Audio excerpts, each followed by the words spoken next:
नमस्कार, आप सभी का स्वागत करती हूं भारत 24 पर। मैं हूं आपके साथ पूर्णिमा मिश्रा और एक बार फिर से हम आपके लिए लेकर आए हैं द जेसी शो। एक तरफ जहां पर महाराष्ट्र और साथ ही झारखंड में चुनावों की तारीखों का ऐलान हो चुका है और इसके साथ ही कई राज्यों में उपचुनाव की तारीख का ऐलान भी हो चुका है। जाहिर बात है कि तमाम पार्टीज अपनी अपनी जीत के दावे कर रही हैं, सीट शेयरिंग का फॉर्मूला फिक्स हो चुका है, लेकिन जनता के मन में क्या है, इसके साथ और भी कई ऐसे राजनीति से जुड़े मुद्दे हैं जिस पर चर्चा करने के लिए हमारे साथ मौजूद हैं भारत 24 के सीईओ और editor in chief doctor Jagdish Chandra और फर्स्ट इंडिया के सीएमडी और editor in chief doctor Jagdish Chandra. बहुत बहुत स्वागत करती हूं सर आपका द जेसी शो में। सर, पहला सवाल, क्या हरियाणा के बाद रांची और मुंबई में भी भगवा फहराएगा? देखो, हरियाणा के बाद पार्टी का उत्साह तो चरम पे है। अमित शाह की स्ट्रैटेजी, उनकी रणनीति अपने चरम पे है। उस एक चुनाव ने अमित शाह क्रिएटेड एक विक्ट्री ने, जिसमें उन्होंने प्रधानमंत्री की लोकप्रियता और अपनी रणनीति से चुनाव जीता, भाजपा का सारा मोरल स्ट्रक्चर चेंज कर दिया, सारा परसेप्शन चेंज कर दिया है। उसका सीधा फ़र्क अब रांची और बम्बई में आपको दिखने वाला है। रांची मेरा मानना ये है कुल मिला के कि 51-49 दिखता है। 51% बीजेपी दिखती है, 49% वो दिखते हैं आज जो सिचुएशन है। और आने वाले हर दिन के साथ में वहाँ जो आसाम के चीफ मिनिस्टर लगे हुए हैं ख़ास तौर पे, तो अमित शाह के डायरेक्ट सुपरविजन में काम कर रहे हैं, रोज़ दिन में 4 बार बात होती है, तो चुनाव को बदल देंगे वो। ये जो 51-49 है, ऐसा लगता है मुझे 60-40 पे भी ला सकते हैं, डिपेंड्स। तो वहाँ लेकिन बीजेपी हैज़ एन एज, एक आज की तारीख में भी ये स्थिति क्लियर है। दूसरा महाराष्ट्र की बात है, तो महाराष्ट्र में अभी है कि चूँकि 90 तीनों ने कर लिए हैं और सबसे आश्चर्य की बात है कि उनमें झगड़ा नहीं हुआ, अल्टीमेटली मामला सुलट गया, बहुत बड़ी बात है। तब टक्कर है महाराष्ट्र में। कहीं आप 51-49 कह सकते हैं, 50-50 भी कह सकते हैं सम एक्सटेंट। हालांकि अमित शाह का दावा था 3 महीने पहले ही कि आप देखते जाइए, अपन 2/3 बहुमत से सरकार बनाएंगे या पूर्ण बहुमत से सरकार बनाएंगे, तो बना भी सकते हैं, उनका आकलन सही होता है। लेकिन अपेरेंटली जो दिखता है, तो जो ढांचा बना है वहाँ पर, वो बना है कि परफेक्ट बन गया है ढांचा विपक्ष का भी। सारे लोग एक साथ एकजुट हो गए हैं, भाजपा के तो सब एकजुट हैं, दैट वे है। और दूसरी बात यह है कि ऐसा लगता है कि पिछले समय में जो कुछ भी हुआ महाराष्ट्र में 2-3 साल में, जो जोड़ तोड़ हुई, कई आए कई गए, तो उस पर एक तरह से रेफरेंडम है ये चुनाव जो है। तो उसको अगर जनता ने अप्रूव किया है तो मान लीजिए फिर 55-45 भी रह सकते हैं, 60-40 भी हो सकते हैं। अदरवाइज़ ये नेक टू नेक है, ऐसा मुझे लगता है आज जो है। आगे क्या होगा नहीं कह सकते जो है, आगे तो एक सीट पे लड़ते हैं अमित शाह, आप जानते हैं जो है, लेकिन आज अपेरेंटली ऐसा लग रहा है। और आश्चर्य की बात है कि वो लोग लड़े नहीं, और कांग्रेस ने किस तरह से हर जगह हर मामले में एक तरह से अपने आप से समझौता किया जो है। तो उससे क्या है कि काम बन गया और लोगों का, और वो एक तरह से कंसेंसस बन गया उन टिकटों के ऊपर, 90-90-90 करके 90-90 करके वो लोग चुनाव लड़ रहे हैं। आप देखना ये आने वाले दिनों में कि इंटरनल तोड़फोड़ कैसे होती है इन पार्टियों में। Uddhav Thackeray and party, Sharad Pawar, Rahul Gandhi party में, और बीजेपी में तोड़फोड़ कुछ होनी नहीं है। 5-6 सीटों का झगड़ा था, 5-6 सीटों का। अमित शाह ने घर पे बुलाया दोनों तीनों को और सुलटा दिया, कल परसों करके चले गए अपने। तो अगर विपक्ष में ज़्यादा झगड़े नहीं हुए उद्धव ठाकरे एंड पार्टी में आने वाले दिनों में, तो फिर ये कंपटीशन में है दोनों पार्टियाँ। तो लेट्स सी क्या उसमें स्थिति आती है। तो सर, महाराष्ट्र का जो ये चुनाव है, क्या आपको लगता है कि वर्चस्व की लड़ाई है, बॉडी लैंग्वेज की लड़ाई है? वर्चस्व की लड़ाई तो है ही। अब देखिए, वर्चस्व की लड़ाई तो इस तरह से है कि भी कौन सी शिवसेना असली है, इसका फैसला होना है। एक तो अमित शाह ने एक नई सेना क्रिएट करी, देखा आपने जो है, और पिछले चुनाव हुआ तो उनकी परफॉर्मेंस भी अच्छी थी जो है, शिंदे गुट की। तो एक तो ये तय हो जाएगा। अब इस बार वापस अगर उद्धव ठाकरे हार जाते हैं, मतलब शिंदे सरकार, ये भाजपा वाला जो संगठन है, फडणवीस और ये जो है, ये अगर जीतते हैं तो क्लैरिटी इस बात के अंदर ये है कि ये वर्चस्व की लड़ाई थी जो भाजपा ने जीती। और दिल्ली में देखा है तो अमित शाह की लड़ाई है, अमित शाह के फर्दर वर्चस्व की लड़ाई है हरियाणा के बाद, हरियाणा के आगे चल के, एक कदम और आगे चल के जो है। तो this is to be seen. एक तो ये बात हो गई, वर्चस्व की लड़ाई तो ऑफ कोर्स है, हर चुनाव वर्चस्व की लड़ाई होता है। महाराष्ट्र का चुनाव थोड़ा सा एक्स्ट्रा वर्चस्व की लड़ाई है, उसके बैकग्राउंड को देखते हुए, जितने एक्सपेरिमेंट वहाँ पार्टी ने किए हैं पिछले 3-4 साल के अंदर, उन सबको देखते हुए it is interesting to watch Maharashtra. दूसरा आपने कहा कि वो बॉडी लैंग्वेज की लड़ाई है, तो उसका तो ऐसा ये है कि मुझे ऐसा लगता है कई बार कि Rahul Gandhi leader of opposition तो बन गए, लेकिन अमित शाह ने मेंटली जिसे कहते हैं उसको स्वीकार नहीं किया। As a leader of opposition जो है। राहुल गांधी के बारे में उनकी जो धारणा थी वो धारणा उनकी लगभग वैसी है और उसी हिसाब से वो मूल्यांकन करते हैं चीज़ का और देखते हैं। अब पिछले दिनों क्या हुआ कि जब ये 240 सीट आई अयोध्या में हारी पार्टी जो है, तो एक नारा पॉपुलर हुआ था 2 लड़के पार्लियामेंट में, मतलब अखिलेश यादव और राहुल गांधी, और नारा काफ़ी चला तो उनकी बॉडी लैंग्वेज चर्चा में रही। तो हमेशा बहुत ध्यान से उसको देखा करते थे बॉडी लैंग्वेज को, और उनके मन में क्या होता है हर चीज़ एक चुनौती के रूप में सामने आती है दैट वे जो है। तो अब ये देखना ये है, उनको पूरा भरोसा है अमित शाह कैंप को कि अब बॉडी लैंग्वेज आप हमारी देखना, महाराष्ट्र के बाद में पार्लियामेंट का जो नया सेशन होगा उसमें देखना, वो बॉडी लैंग्वेज नहीं रहेगी। तो उनका ऐसा मानना है कि राहुल गांधी अखिलेश यादव की जो बॉडी लैंग्वेज थी, जो थोड़ा सा एक तरह से चिढ़ाते हैं ना जैसे कहते हैं, उस क्रम में थी एक तरह से, तो वो देखते हैं उसका क्या होता है, किसी बॉडी लैंग्वेज चलती है। जस्ट इंटरेस्टिंग एक एस्पेक्ट है इस बात का ये। जी सर, एक बात मैं समझना चाहती हूँ क्योंकि अमित शाह का जिक्र हो रहा है, इतना ज़बरदस्त पॉलिटिकल विल, इतना ज़बरदस्त माइंडसेट कि 2024 के चुनाव के बाद, हरियाणा के चुनाव के बाद सारा पूरा ज़मीन बदल दी। ऐसा कैसे कि शतरंज की बाजी की तरह वो हर चीज़ बदल देते हैं? बदल देते हैं इसलिए कि हर चुनाव को युद्ध की तरह लड़ते हैं, वो युद्ध लड़ते हैं जैसे, बस मरने मारने की सीमा तक जिसे कहते हैं। और इसी बात को लेके कई बार आरएसएस से थोड़ा सा आइडियोलॉजिकल डिफरेंस भी हो जाता है। आरएसएस का मानना ये है कि भाई सीधे से जो है ना, आप जैसे अजीत पवार था, जिनका बैकग्राउंड नहीं है आरएसएस का, बीजेपी का, कुछ समय के लिए आप लोगों को लाइए, 8-10 मिनट ट्रेनिंग हो, यहाँ के संस्कार सीखें, यहाँ के हालात देखें, संगठन समझें, फिर आप उनको पार्टी में लाओ। तो इस पॉइंट थोड़ा सा मतभेद, एक साइकोलॉजिकल आइडियोलॉजिकल, अमित शाह की वर्किंग और उनके स्टाइल ऑफ फंक्शनिंग कहना चाहिए जिसे, तो स्टाइल ऑफ फंक्शनिंग आरएसएस की है और अमित शाह की है, उसमें है। लेकिन अमित शाह का कहना ये है, इस कैंप का कहना ये है कि हमें युद्ध की तरह लड़ना है, हमें युद्ध को जीतना है, साम दाम दंड भेद से, उसने जो ठीक लगे हम करेंगे। और वो सिद्ध किया उन्होंने, जितने चुनाव जीते हैं उन्होंने सारे उसी शैली जीते हैं। अगर केवल आदर्श और मूल्य प्रथा से चुनाव नहीं जीते जा सकते, दैट वे जो है तो सही है, शतरंज पे चुनाव जीतते हैं। और पूरे देश में अगर एक व्यक्ति का माइंड 24 घंटे काम कर रहा है महाराष्ट्र पे, किसी का ब्रेन 24 घंटे काम कर रहा है, वो व्यक्ति, उसका नाम है अमित शाह। आप देखिए, अभी देखिए, पिछले 6 महीने से देखिए तो कर रहे हैं इस तरह से, उनका वर्किंग है, अपना स्टाइल है काम करने का जो है। तो ये है कि वो शतरंज पे जीत लेते हैं बैठ के, वो मैदान में तो बाद में लड़ते हैं, पहले वहीं लड़ लेते हैं, कागज़ पे बैठ के लड़ लेते हैं रात को 3 बजे तक जो है।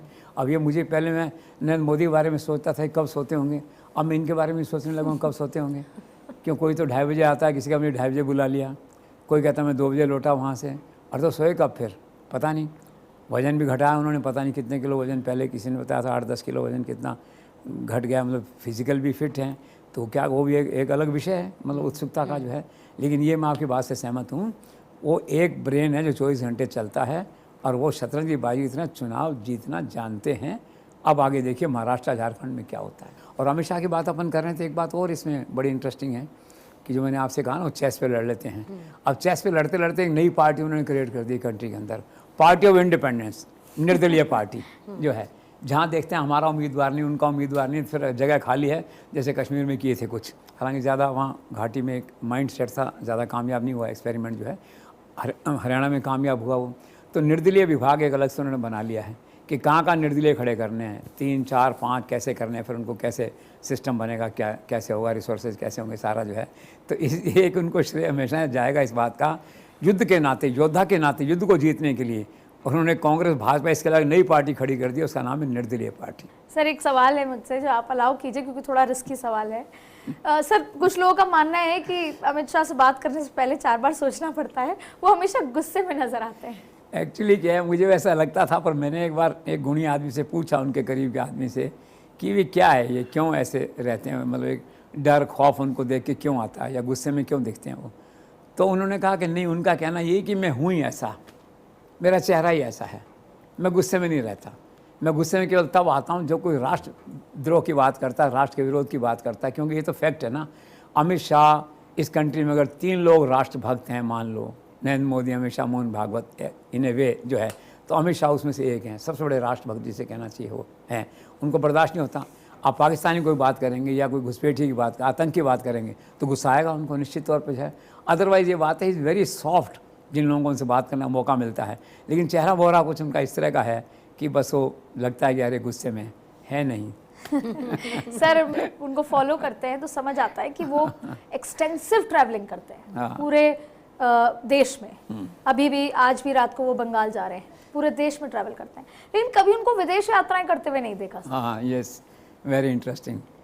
ये मैंने गुणी आदमी से पूछा कि मेरी जिज्ञासा है ये, थोड़ा बताओ। तो उसने कहा कि उनके विदेश में कोई रुचि नहीं, वो काम उन्होंने प्रधानमंत्री पे छोड़ रखा है कि आउटर आप देखिए इंटरनल में, वैसे भी होम मिनिस्टर जो है इंटरनल सिक्योरिटी अपन कहते हैं उसके हिसाब से होता है। लेकिन उनका कहना है कि विदेश में जाऊंगा, अगर मुझे कह दोगे मुझे कोलंबिया में जाके 1 लाख वोट हैं किसी पर्टिकुलर कास्ट के, किसी पर्टिकुलर कम्युनिटी के, वो वोट मुझे जीत के लाने हैं वहाँ से, भारत में वोट डलवाने हैं उनको चुनाव के अंदर जो है, तो विदेश यात्रा करूँगा मैं।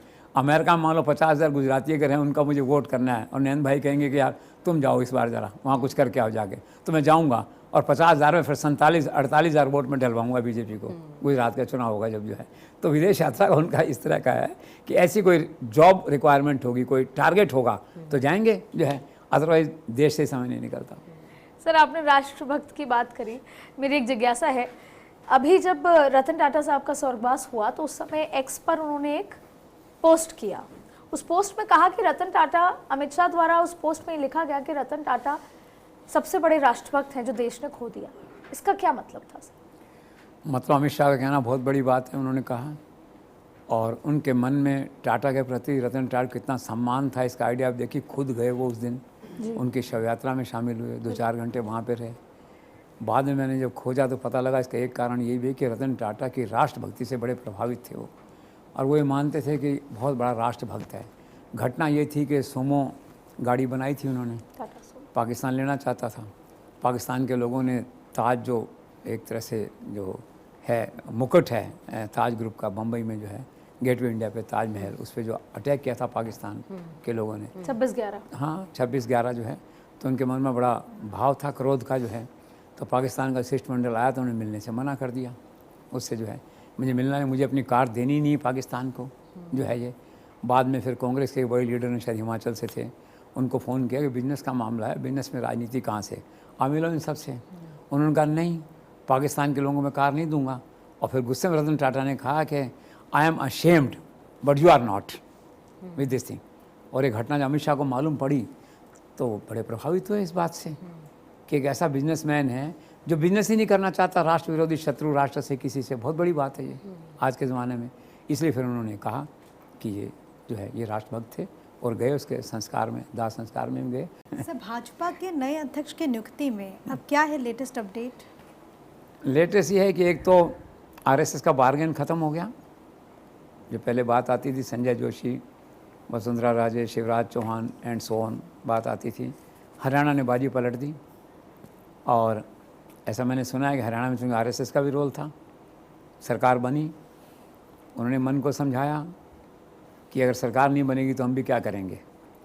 तो अमित शाह एक कंपलसरी कंपोनेंट है सरकार बनाने के लिए। और उनके मन में एक बात बहुत शुरू से है ये कि अमित शाह डिलीवरी मास्टर हैं एक तरह से, आप कोई काम कह दो करके लाएंगे। और आरएसएस का जो एजेंडा है सारा, वो तो मोदी अमित शाह ने लागू किया। आप देखिए, चाहे वो 370 हो आपका, या फिर राम मंदिर हो, सुप्रीम कोर्ट में अच्छे वकील खड़े किए, वहाँ से करा के लाए सारा जो है। तो फिर क्या है कि वो जो बार्गेन था आरएसएस का, वो मेरे ख्याल से अब नहीं है, और एक आम सहमति हो गई है कि जो नरेंद्र भाई कहेंगे बना देंगे।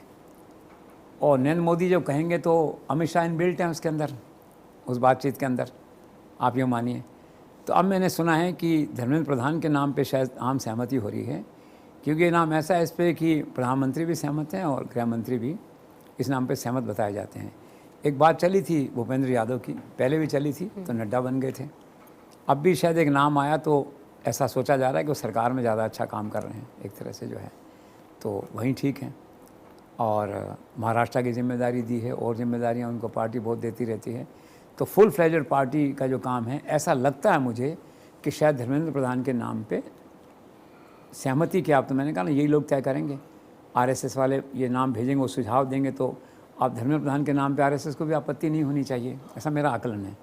तो आई थिंक दिसंबर के अंदर शायद इस नाम पे मोहर लग जाएगी, जब तक कोई नया डेवलपमेंट सामने नहीं आ जाए। तो क्योंकि राजनीति संभावनाओं का खेल है, रोज नए डेवलपमेंट होते हैं यहाँ पे जो है। सर मैंने सुना है कि भाजपा में शीर्ष स्तर पर पार्टी की मुस्लिम पॉलिसी पर पुनर्विचार हो रहा है, क्या आपको इसके बारे में कोई जानकारी है? हाँ, मे बी क्यों भाजपा में शीर्ष स्तर पे कभी कभी जब अकेले बैठते होंगे लोग, प्रधानमंत्री, गृह मंत्री, तो सोचते होंगे कि सारी अपनी पॉलिसी, अपनी सारी सीमाओं के बावजूद अब ये मुस्लिम तो वोट दे नहीं रहे। और मैं हैरान इसलिए होता हूँ कि प्रोग्राम चलता है मोदी मुल्क मुसलमान, तो बिल्कुल डिफरेंट होती है वॉइस। हो सकता है वो लोग दे रहे होंगे वोट जो प्रोग्राम में बोलते हैं जेन्युइन है, बाकी लोग नहीं दे रहे होंगे। लेकिन धारणा सी बन गई है बीजेपी के अंदर कि अब ये लॉस्ट केस है, ये लॉस्ट गेम है और उनसे वोट नहीं आएगा, ऐसा बन गया है। तो मन में कभी आता है फिर क्या करेंगे इनका, कहाँ भेजेंगे इनको, एक अलग देश बना के दें, नहीं हो सकता, यहीं रहना है। तो हो सकता है, चूँकि बहुत आधारभूत प्रश्न है और इसमें आरएसएस भाजपा के अस्तित्व से जुड़ा हुआ प्रश्न है एट टाइम्स, तो जो है तो हो सकता है कोई आगे बात हो ना हो, लेकिन इस तरह का थिंकिंग आया है कहीं ना कहीं इस तरह की बात के अंदर कि यार इसको भी देखो ज़रा कि क्या अपन मुस्लिम समुदाय को भी साथ जोड़ सकते हैं क्या एक तरह से। तो let's see, very sensitive issue. Sir 240 सीटें आने के बाद भाजपा के एक वर्ग में जो दबी जबान में ही वॉइस ऑफ डिसेंट या फिर असहमति के स्वर आने लगे थे, वो हरियाणा चुनाव के नतीजों के बाद एकदम से गायब हो गए और सभी एक बार फिर से एक स्वर में बात करने लगे। क्या आपने भी ऐसा महसूस किया? Absolutely right. जो है मैंने भी देखा 2-4 केंद्रीय मंत्री थोड़ा सा अलग भाषा में बात करने लगे थे, हल्का हल्का ऐसा थोड़ा सा जो है, और वही लोगों से फिर मिलना हुआ, बात हुई इस चुनाव के बाद जो है, तो बिल्कुल मुख्य धारा में वापस लौट आए थे, पुराने एक ही स्वर में आ गए थे। ह्यूमन नेचर है, हालात बदलते हैं तो व्यक्ति कितना ही करीब हो, कितना लॉयल हो, थोड़ा बहुत तो स्वर बदलते हैं। इसका मतलब ये नहीं होता कि उसने लॉयल्टी छोड़ दी है, लेकिन एक आदमी थोड़ा सा मन का फ्रस्ट्रेशन दूसरे बातों में होता है तो कहता है देखो यार ये हो गया, मेरी बात मानते तो ऐसा होता। तो आए थे स्वर, आपका बहुत माइन्यूट और ब्रिलियंट ऑब्जर्वेशन है ये, और लेकिन अब बिल्कुल वापस जो है ना सब भूमि समतल है। सर एक सवाल ये था कि अभी 22 अक्टूबर को अमित शाह जी का बर्थडे था, तो जो एक्स पे पोस्ट किया गया प्रधानमंत्री नरेंद्र मोदी द्वारा, वो जन्मदिन की जो विशेष थी वो एक थोड़ी अलग हटके थी। आपने पढ़ी होंगी सर, आपको कैसा लगा?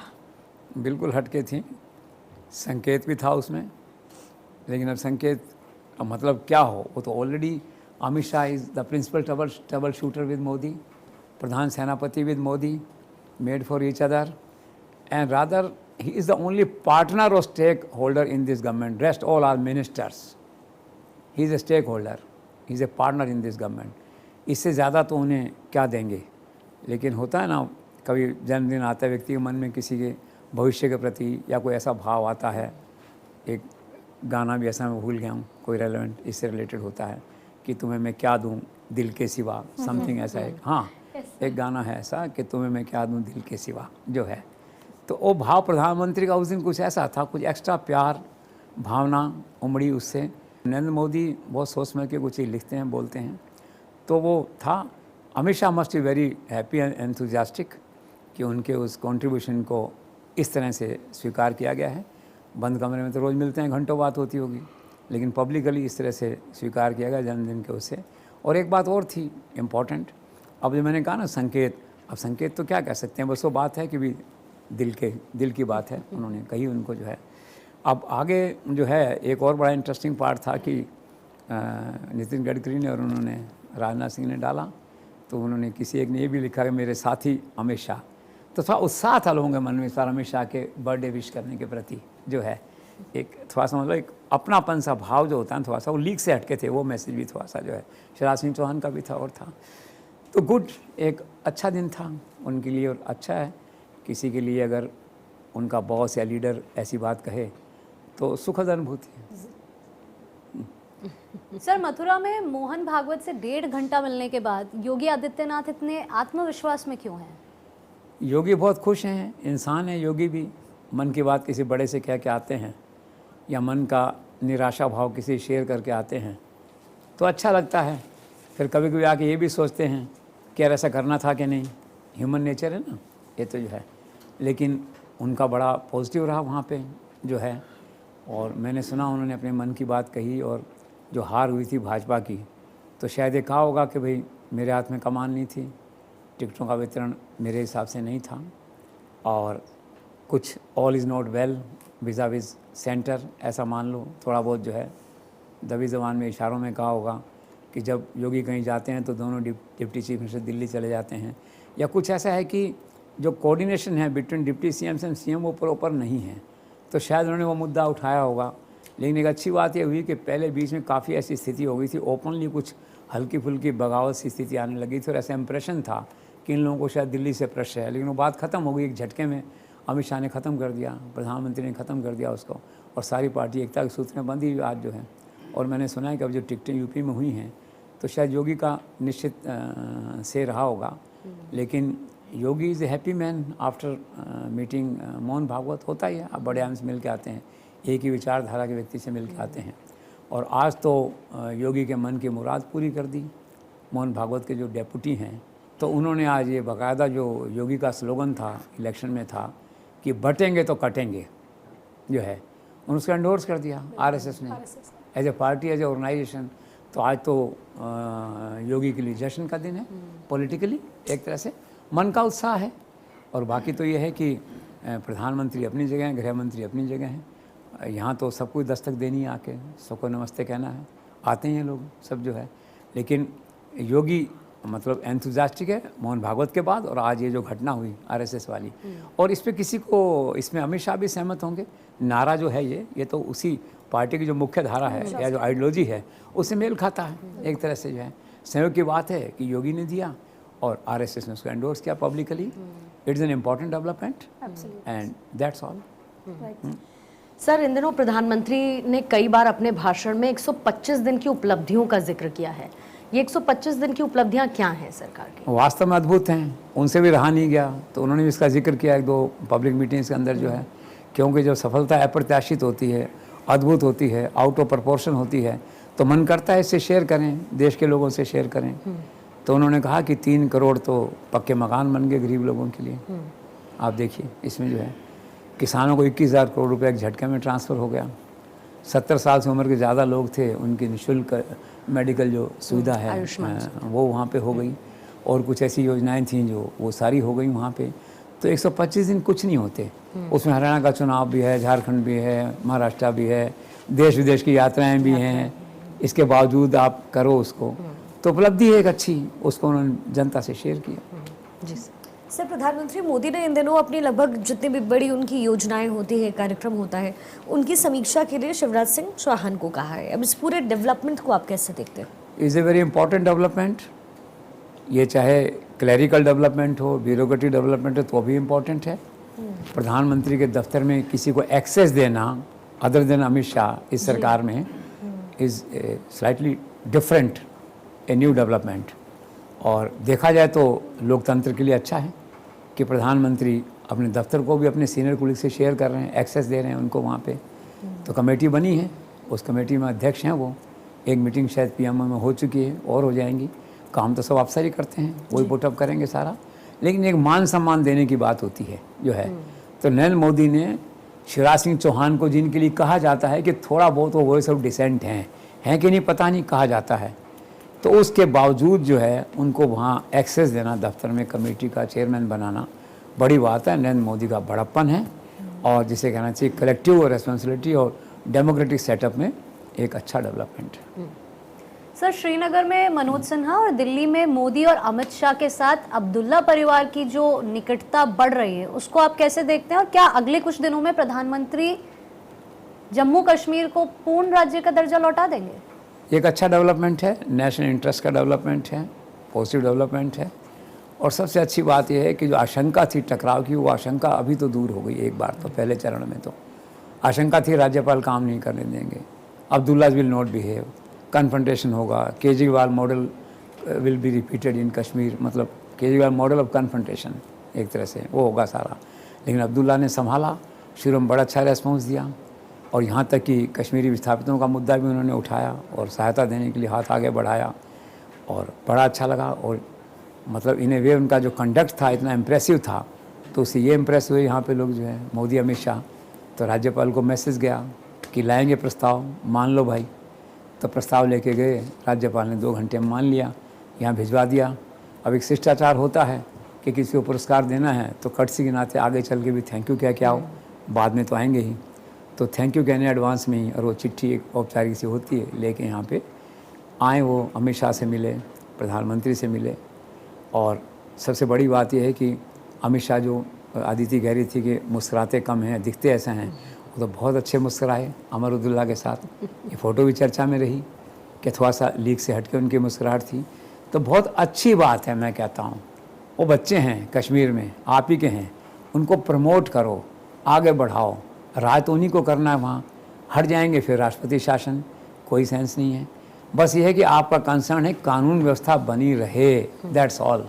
उसके दायरे के अंदर बिल्कुल डेलीगेट करो अथॉरिटी को, उनको काम करने दो तो अच्छा हुआ। और मुझे ऐसी आशा है प्रधानमंत्री किसी भी अच्छे मूड में किसी भी दिन पूर्ण राज्य का दर्जा जो है घोषित कर सकते हैं, उस प्रस्ताव को मंजूर कर सकते हैं। It's a good beginning of good relationship between the centre and a different government in Kashmir.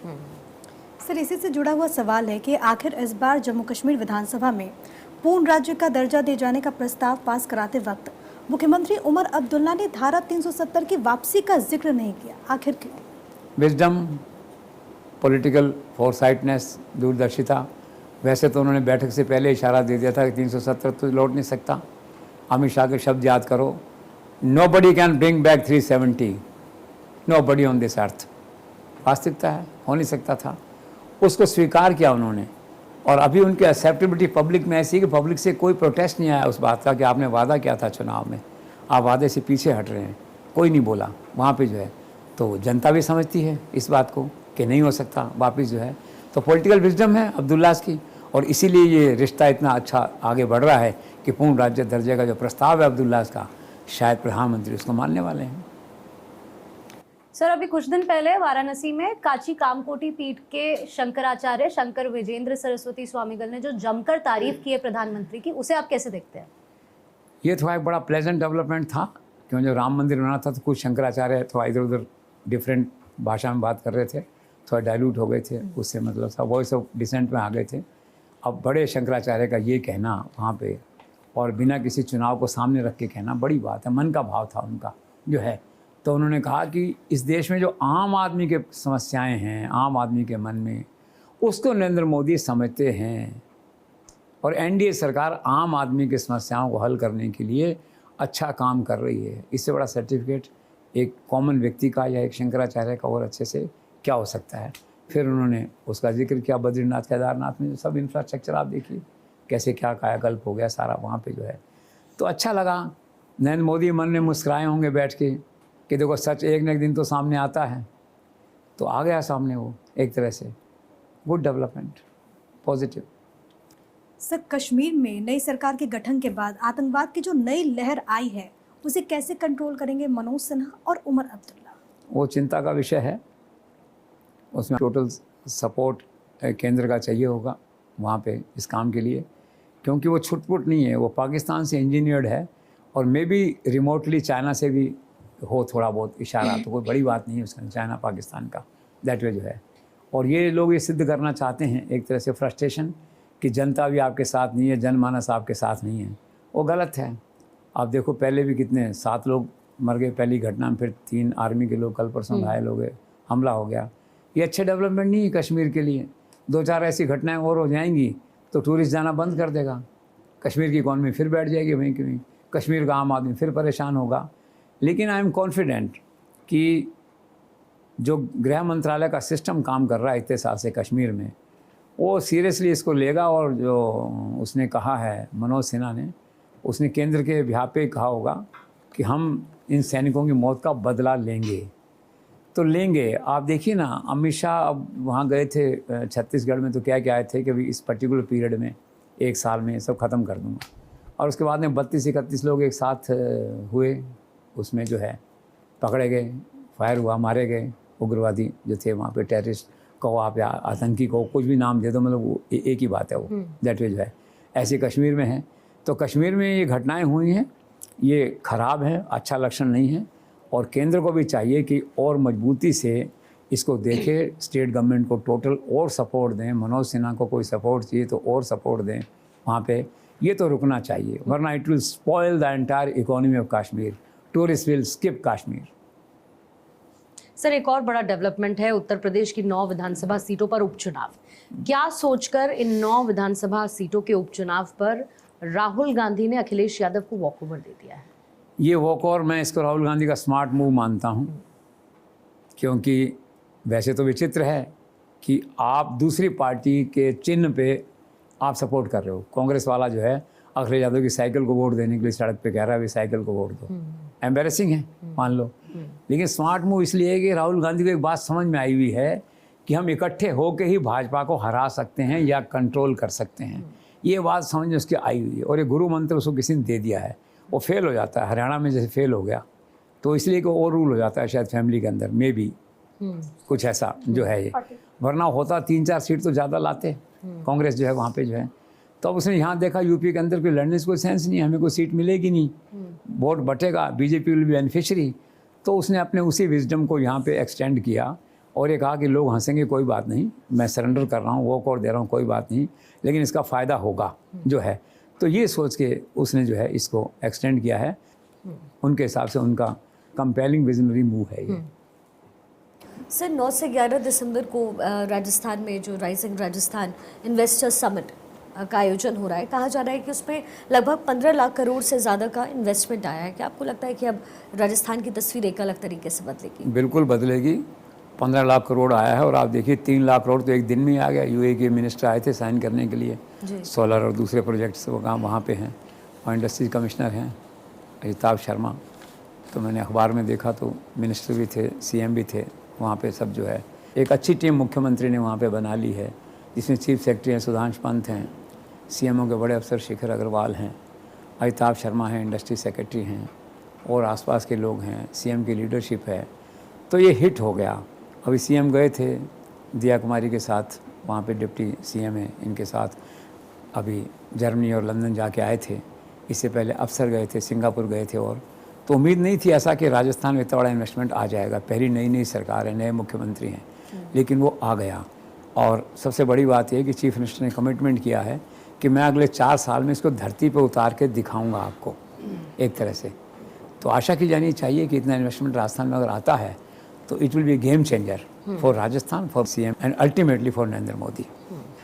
Sir उम्मीद यही करते हैं कि एमओयू से बाहर निकलकर धरातल पे उतरे ये, क्योंकि पहले कभी इतनी उतरे नहीं है ज़मीन पर। लेकिन मेरा एक सवाल राजस्थान और उत्तर प्रदेश से जुड़ा हुआ यही है कि जिस तरीके से 2024 में भारतीय जनता पार्टी के शीर्ष नेतृत्व को उत्तर प्रदेश और राजस्थान के नतीजों से झटका लगा था, क्या इन उपचुनाव के नतीजे जो 23 नवंबर को आएंगे उसमें योगी आदित्यनाथ और भजन लाल शर्मा कुछ चमत्कार कर पाएंगे? दोनों की पोजीशन इंप्रूव होगी। और एक फैक्टर इसमें परसेप्शन हरियाणा जो ट्रेवल कर रहा है वो तो है ही, और दूसरा मुझे लगा योगी इसमें पूरे इन्वॉल्व हैं, कमांड में हैं, और शायद टिकटों में भी से ऐसा लगता है मुझे रहा है। और अभी आरएसएस से मिल के गए हैं। तो अभी एक होता है ना, मोरल हाई होता है किसी व्यक्ति, कोई व्यक्ति एक पर्टिकुलर टाइम पे सेटिस्फाइड होता है सिचुएशन से। Yogi seems to be satisfied at the moment. और वैसे भी क्या है कि एक वक्त होता है, अखिलेश यादव राहुल गांधी का एक वक्त था उस समय जो है।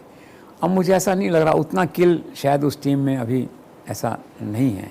अखिलेश यादव की टीम में उतना किल नहीं है कि 9 की 9 सीटें या 8 सीटें जो है 8 सीटें ले जाएंगे। तो सीटें तो बटेंगी और पहले से इम्प्रूवमेंट होगा। आप ज़्यादा से ज़्यादा कह सकते हैं अखिलेश यादव करेंगे तो आई थिंक 50-50 पे रह सकती हैं, दैट वे जो है। तो निश्चित तौर पे जिसे कह सकते हैं कि योगी उस पुरानी हार का बदला विधानसभा में ले लेंगे।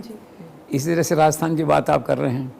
राजस्थान में सबसे बड़ा फैक्टर है अगेन अमित शाह जो है, उन्होंने चेस पे बैठ के राजस्थान के चुनाव को खड़ा कर दिया है, जो बिल्कुल साइलेंट था राजस्थान का चुनाव। कांग्रेस मान के बैठी थी, साथ में 5 तो हमारी हैं, 7 भी आ सकती हैं। अमित शाह ने ऐसा पलटा किया सिचुएशन का, मुख्यमंत्री को लगाया, 2 बागी थे, वो पता नहीं कैसे हुआ, वो स्टेट प्लेन से मंगाया, एक को दूसरे को बुलाया, शाम होते होते बागी बिल्कुल समर्थक में कन्वर्ट हो गए, वो सिचुएशन चेंज हो गई। तो आज आप नहीं कह सकते कांग्रेस होगी 5 सीट जा रही हैं, आज तो टक्कर हो गई है हर जगह जो है। मतलब कोई भी पार्टी 3-4 सीट ले जा सकती है। बीजेपी वैसे लूज़र नहीं है, 1 सीट है अभी सिटिंग बीजेपी के पास। तो शायद किसी ने कह दिया हमें क्या फ़र्क पड़ता है, तो दिल्ली से डांट पड़ी होगी, तो वापस उनका स्टैंड आ गया कि नहीं 7 सीट चाहिए हमको, तो 7 पे लड़ो भाई, ये क्या है, ये तो फिर लग्जरी हो गई ना कि 1 सीट नहीं चाहिए इस तरह की। अमित शाह के टाइम में आप ऐसा नहीं सोच सकते। एक व्यक्ति चेस पे 3 बजे तक रात को बैठ के 1-1 सीट गिन रहा है, आप कह रहे मेरे को चाहिए ही नहीं, ना unbecoming of a senior person जो है ये। एनी हाउ, तो वो सीटों की स्थिति वहाँ पे ऐसी बनी। फिर क्या हुआ कि चीफ मिनिस्टर हर व्यक्ति के नामांकन में एमएलए के खुद जा रहे हैं, ये एक नई चीज़ है, मोराल बनता है। चीफ मिनिस्टर होता है, गाड़ी घोड़ा होता है, साथ जाते आते हैं, माहौल बनता है, मोराल बनता है। तो राजस्थान में भी मुझे लगता है कि अच्छा रहेगा। और फिर भी किसी कारण से अगर बीजेपी हारती है तो फिर आप समझ लेना बीजेपी वालों ने हराया इसको, और कांग्रेस अगर हारती है तो ये मान लेना कि कांग्रेस ने हराया इसको। हर सीट के समीकरण ऐसे हैं कि लोग अपना हिसाब चुकाने के लिए, आगे 2028 में अपनी कुर्सी सेफ रखने के लिए, कास्ट को ठीक करने के लिए, दोस्ती निभाने के लिए, अपनी पार्टी को छोड़ के दूसरे को वोट देने के लिए, तो कई एक्सपेरिमेंट जो है ना इस तरह के सारे हो सकते हैं आगे जा कर के। But all said and done Rajasthan में ऐसा लगता है कि बीजेपी मतलब अगर 7 सीट हैं जैसे हैं तो बराबर की टक्कर है, कोई भी पार्टी 3-4 सीट ले जा सकती है। कांग्रेस का नुकसान एक और हो गया कि वो 2 जो साथ जुड़ के खड़े होते थे राहुल गांधी की थीम में, वो हट गए। हनुमान बेनीवाल अलग लड़ रहे हैं, वो पार्टी आदिवासी पार्टी अपना अलग लड़ रही है, उसका फ़र्क पड़ेगा। तो मे भी कह नहीं सकते, बीजेपी 4 भी ले जा सकती है, कह नहीं सकते, डिपेंड्स जो है ये। तो वो पहले वाला जो था ना केक वॉक कांग्रेस के लिए, वो अभी नहीं है, दैट इज ऐसा लगता है। सर, पिछले दिनों जयपुर और दिल्ली में एक चर्चा बहुत खास हो रखी है कि मुख्यमंत्री भजनलाल शर्मा अपनी अथॉरिटी को एक्सरसाइज नहीं करते, इसीलिए मुख्यमंत्री जैसे नहीं लगते हैं। आपको लगता है इन चर्चाओं के बीच अपनी अथॉरिटी को एक्सरसाइज करने लगे हैं अब भजनलाल शर्मा? ब्रिलियंट। आज तो मैं दावे से कह सकता हूँ कि अथॉरिटी को एक्सरसाइज करने लगे हैं। मुख्यमंत्री दिखते हैं 100% के मुख्यमंत्री, ठीक है ना। और इसका पता ऐसे लगता है क्या होता है, 1-2 घटनाएं होती हैं जिसे कहते हैं ना चावल का दाना। 1-2 घटनाओं से मैसेज चला जाता है कि आप चीफ मिनिस्टर हैं कि नहीं, आप स्ट्रॉन्ग हैं कि वीक हैं, आप डिसाइसिव हैं कि कंफ्यूज्ड हैं। अब वो क्या शरीफ आदमी हैं, भले आदमी हैं, वेंडेटा करते नहीं हैं। तो उनके आचरण को देख के, स्टाइल ऑफ फंक्शन को देख के लोगों को ऐसा लगा कि अरे मुख्यमंत्री जैसा नहीं दिखते हैं, ये अथॉरिटी एक्सरसाइज नहीं करते हैं। बात यहाँ पहुँची शीर्ष स्तर पे, यहाँ से भी कहा गया कि भाई अथॉरिटी एक्सरसाइज करो, मुख्यमंत्री जैसे दिखो। उनको भी समझ में नहीं आया, स्टेट प्लान में वापस जाते इसमें कि क्या दिखते थे ही ना, लेकिन समझ में आ गई होगी बात कि एक आध कुछ ऐसा काम करो अथॉरिटी दिखे जमती हुई। तो पहले तो उन्होंने एक IAS अफसरों की लिस्ट निकाल दी थी बढ़िया, अपनी अथॉरिटी के हिसाब से निकल गई। फिर कोई पुलिस अफसरों की लिस्ट निकल गई, उनकी अथॉरिटी एडमिनिस्ट्रेशन में गई, मैसेज गया कि he is the boss, whether it is IAS और इट इज़ RPS और वॉट एवर इट इज़ जो है। फिर एक नई घटना मैंने सुनी, उससे तो पक्की अथॉरिटी हो गई पॉलिटिकल लीडरशिप में। अभी क्या था, कुछ एक मंत्री ऐसे थे, शायद 2 तो कम से कम थे, जो कैबिनेट में मुख्यमंत्री जैसा व्यवहार करते थे। तो सोचते होंगे भजनलाल शर्मा की चीफ मिनिस्टर मैं हूँ कि ये हैं, ऐसा मुझे लगता है। वो सोचते होंगे, चुप हो जाते होंगे जो है। तो बहुत दिन धैर्य रखा उन्होंने, देखते रहे। अब उनमें से एक व्यक्ति चपेट में आ गए, एक नौजवान कैबिनेट मिनिस्टर जो है, अभी 4-5 दिन पहले अपनी कोई शिकायत लेके मिले उनसे। तो मैंने सुना कि उनको उन्होंने ऐसा डांट लगाई, एक तरह से कहते हैं, और अगर आप इसको हिंदी पत्रकारिता में कहें तो लताड़ लगाई, या यूँ कहें ऐसा है कि मंत्री के होश उड़ गए। वो मुख्यमंत्री का चेहरा देखे कि वही भजनलाल शर्मा है क्या, ये डांट ऐसे लगा ही नहीं सकते, लगा दी उन्होंने तो जो है। अब मैसेज चला गया पूरी कैबिनेट के अंदर कि you can be the next person, जो भी कोई इस तरह से रहते करते हैं जो है। तो बड़ी चर्चा है जयपुर में, हर सर्किल में इस बात की कि यार बहुत डांट लगाई उन्होंने तो। और एक आदमी ने कहा कि भैया वो भरतपुर के हैं, उन्होंने इस बार भरतपुर स्टाइल में डांट लगा दी जो है। तो लगा दी, हर व्यक्ति का अपना स्टाइल है। योगी का अपना स्टाइल है, वसुंधरा राजे का अपना स्टाइल था, अशोक गहलोत का अपना स्टाइल था, तो भजनलाल शर्मा का है भरतपुर स्टाइल तो है, दैट वे जो है। तो क्या होता है, घटनाओं से मैसेज जाते हैं, उससे व्यक्ति मुख्यमंत्री बनता है और नहीं बनता, परसेप्शन बनता है। IAS इनके ट्रांसफर से क्या मैसेज चला गया, ब्यूरोक्रेसी में ही इज़ द बॉस। अब क्या हुआ, इस एक मंत्री को झाड़ पड़ने से या डांट लगने से, एक आप समझ लीजिए जो है हाई फ्लायर मंत्री को डांट पड़ने करने से जो है ये मैसेज चला गया कि no, politically also he is boss and he is in command. तो आई एम श्योर अभी तो आपका क्वेश्चन आज तो बिल्कुल ये सिद्ध हो चुका है कि उन्होंने अथॉरिटी एक्सरसाइज करना शुरू कर दिया है। बिल्कुल सर। और जब जेसी ऑन इंडियन पॉलिटिक्स पर चर्चा हो रही है तो ऐसे में राजस्थान तो काला टीका की तरह है, तो राजस्थान पर चर्चा होना तो बनता ही है। लेकिन बहुत बहुत शुक्रिया सर आपका इस पूरे विश्लेषण के लिए, क्योंकि चुनावी समय है और चुनावी समय में आने वाले वक्त में राज्यों में चुनाव होने हैं, कुछ जैसा कि मैंने कहा कि उपचुनाव भी होने हैं।